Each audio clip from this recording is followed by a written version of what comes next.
बिस्मिल्लाहिर्रहमानिर्रहीम। अस्सलामुअलैकुम।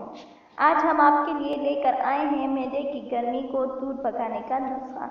मैदे की गर्मी के बायस इंसान को अक्सर बदहज़मी, वरम या दीगर मसाइल का सामना होता है। इसकी वजह ज़्यादा मसालेदार खाने, तंबाकू नोशी या अल्कोहल, रात गए मुंह चलाने की आदत वगैरह हो सकती है।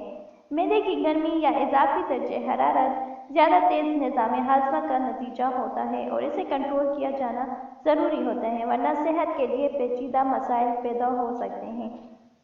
इस बीमारी का इलाज घर में ही मौजूद है, जैसे दही से मैदे में सेहत के लिए फ़ायदेमंद बैक्टीरिया की मिकदार बढ़ाने में मदद देने वाली ग़िज़ा है, जिससे मैदे की गर्मी के अखराज में मदद मिलती है, जबकि निज़ाम हाज़मा और दीगर अफ़आल भी बेहतर होते हैं। ठंडा दूध भी मैदे के दर्जे हरारत को कम करता है, जबकि मैदे में तेज़ाबियत को भी कम करने में मददगार है। पुदीना ठंडी तासीर रखता है, इसलिए इसे भी मैदे की गर्मी दूर की जा सकती है।